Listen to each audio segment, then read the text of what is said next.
Et bonjour à tous et bienvenue au Winky's Dinner. Alors, après avoir fait un retour sur mes films de 2021, passons donc tout naturellement aux séries. Encore une fois, ce sera juste un avis rapide. A la base, je ne voulais faire qu'un top 5 de mes séries préférées de cette année. Le souci, c'est qu'il m'a été impossible de départager les deux dernières séries, tellement elles sont totalement différentes à tous les niveaux.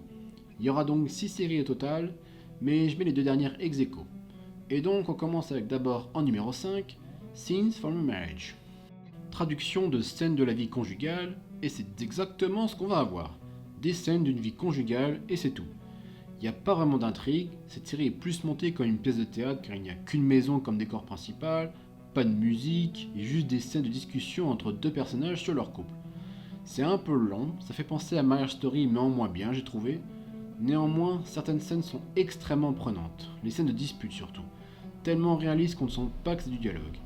Et puis bon, Oscar Isaac et Jessica Chastain sont impeccables, même si venant d'eux, ce n'est pas très surprenant non plus. Et donc ex aequo en cinquième position, Squid Game. Bien que je trouve plusieurs défauts, je comprends assez le phénomène qu'elle a suscité. Squid Game, c'est un miroir sur le divertissement et comment on en veut toujours plus. Ça, tout le monde l'a dit. Mais tout le monde devra admettre aussi que les jeux mortels sont ce qui a le plus captivé, et moi-même j'avoue avoir été totalement pris dedans sur quel sera le prochain jeu à chaque fois et sur qui survivra. Il y a des moments où la tension est à son comble. Pour moi, c'est au moment du jeu du pont de verre que c'est à son maximum. Mais bon, ça n'empêche pas la série d'avoir objectivement quelques faiblesses, et je crains déjà qu'on tire sur la corde avec une saison 2. En numéro 4, The Unusual Suspect. C'est une série qui est passée sous le radar. C'est une très courte série australienne de 4 épisodes seulement, qui aurait pu faire un film de braquage plutôt sympa, mais c'est assez drôle et léger. Il y a tout qui s'enchaîne plutôt bien et qui finit par bien se fisser sur la fin en plus. On notera quelques facilités afin d'aider le scénario, mais franchement, c'était une série agréable à suivre et même dépaysante. Il n'y a pas vraiment grand chose à dire dessus en fait, car c'est juste fun et décontracté. Est-ce que c'est indispensable à garder? Non. Est-ce qu'on passe un bon moment à regarder? Oui. Et on passe donc déjà au podium avec d'abord en numéro 3, Sermon de minuit. Alors, c'est une série très lente et qui va paraître trop bavarde pour beaucoup. Faut dire aussi qu'on fait souvent face à des monologues qui durent et qui durent sur la vie et la mort. Mais globalement, la série travaille très bien ses personnages, travaille très bien son ambiance stressante sur cette île et son sujet sur la foi et la religion. C'est vraiment ce qui fait le mérite de Sermon de minuit en fait. Parler de religion, c'est casse-gueule, mais l'aborder sous l'angle fantastique et horrifique était très très bien trouvé. Car oui, c'est une série d'horreur, mais elle ne fait jamais dans le gore ou dans la gratuité.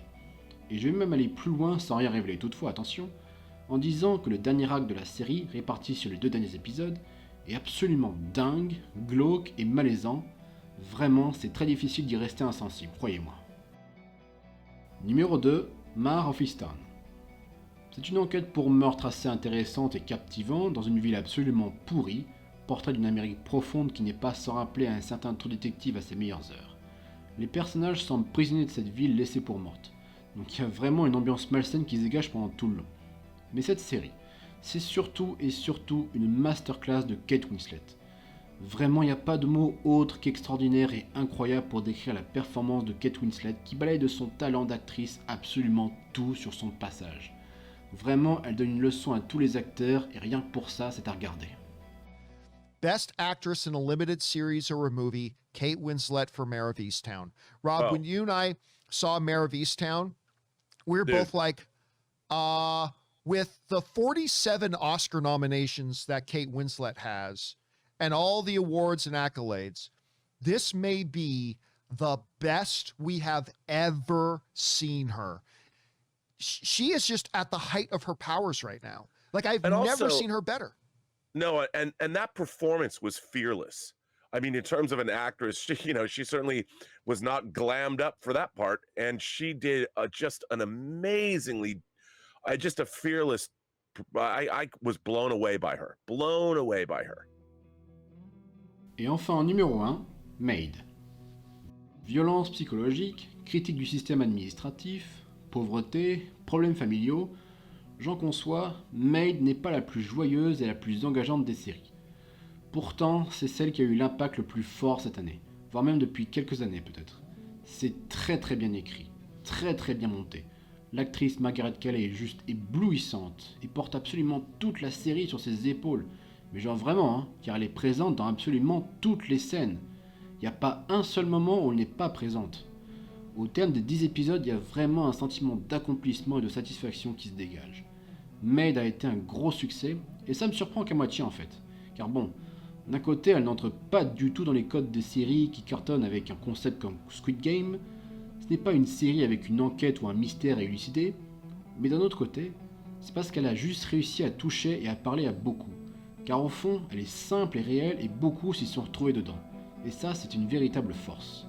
Bref, Maid est un vrai coup de cœur et pour moi, la meilleure série de 2021.